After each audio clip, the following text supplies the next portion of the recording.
Have you ever tried so hard at something and still failed? Not once, not twice, but again and again until even you started questioning yourself. I failed 10 times, 10 clear, undeniable, painful failures. And I'm not talking about small mistakes.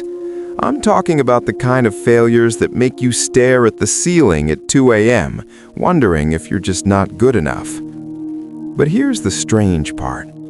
If I hadn't failed those 10 times, my life would still be stuck exactly where it was. So today, I'm going to tell you what really happened, and more importantly, I'll tell you what changed everything. Because it wasn't luck, it wasn't money, and it definitely wasn't talent.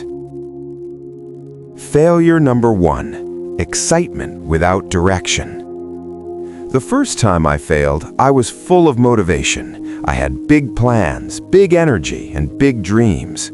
But I didn't have clarity. I was moving fast, in the wrong direction. And when it didn't work out, I blamed circumstances. I blamed timing. I blamed everything except myself.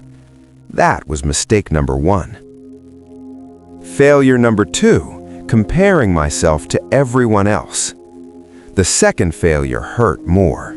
I started comparing myself to people who were ahead of me. I looked at their success and thought, why not me?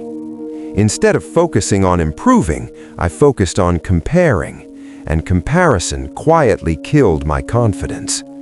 I learned something important later. Comparison doesn't inspire growth, it creates insecurity. Failure number 3, quitting too early. The third time, I actually made progress, but it was slow, painfully slow. And because it wasn't fast enough, I quit. That one stayed with me, because deep down I knew I didn't fail, I stopped. There's a difference. Failure number 4, listening to the wrong voices. When things started getting hard again, I listened to people who had never tried what I was trying. You should be realistic. Maybe this isn't for you. Just do something safe. They weren't trying to hurt me, but their fear became louder than my ambition, and I shrank. Failure number 5, overthinking everything. This one was silent but dangerous. I kept planning, researching, watching videos, taking notes. I convinced myself I was preparing, but in reality, I was hiding. I was afraid to take action again because I didn't want to fail again. Failure number 6, fear of judgment. This failure was personal. I cared too much about what people would think. What if I try again and fail publicly? What if people laugh? What if they say, "See, I told you"? So I played small. And playing small felt safe, but it felt empty too. Failure number 7, inconsistency. I would work hard for a week, then disappear for 2. I was motivated, but not disciplined. And motivation fades every time. That's when I learned success doesn't come from intensity, it comes from consistency. Failure number 8, expecting quick results. This one hit hard. I thought effort should equal immediate reward, but real growth doesn't work like that. You plant seeds, you water them, and for a long time, nothing happens. Most people quit in that silent phase. I did too. Failure number 9, self-doubt. By the 9th failure, the voice inside my head changed. It stopped saying, maybe this won't work. It started saying, maybe you're not capable. That's a dangerous place to be, because once you doubt your own ability, every obstacle feels like proof that you were never meant to succeed.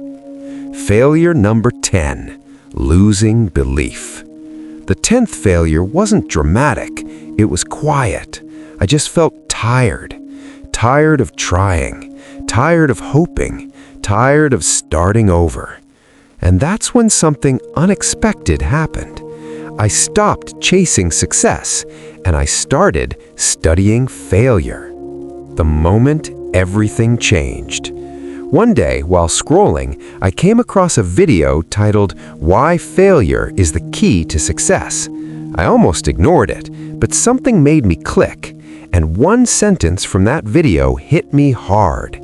Failure is not the opposite of success, it's part of it. That sentence changed everything for me, because I had been treating failure like a verdict, like a final judgment. But what if failure was just feedback? What if every time I failed, it wasn't saying stop, it was saying adjust? That shift in thinking changed my life. What I did differently.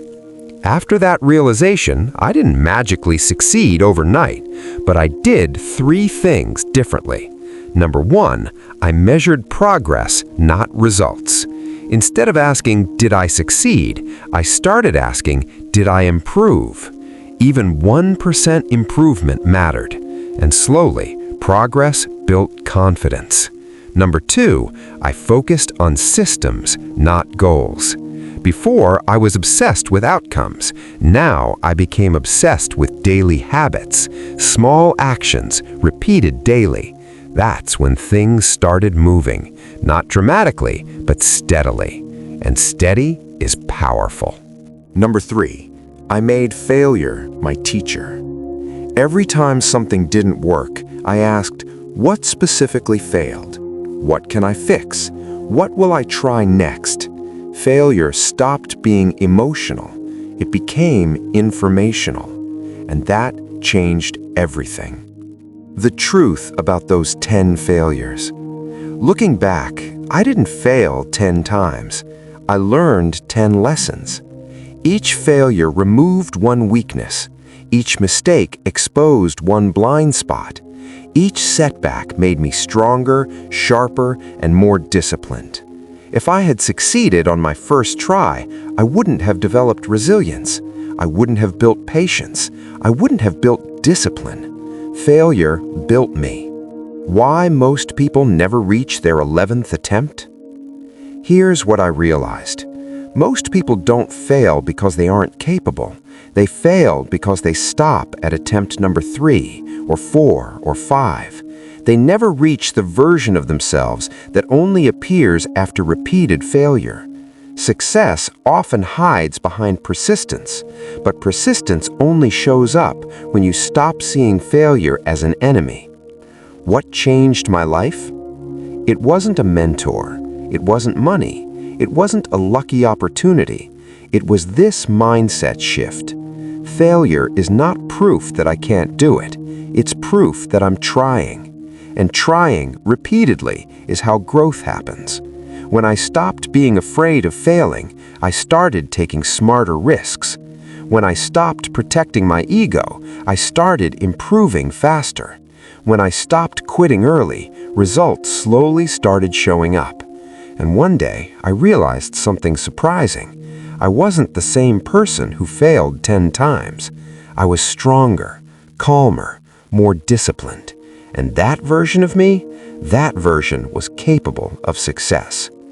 If you're failing right now, let me tell you something clearly.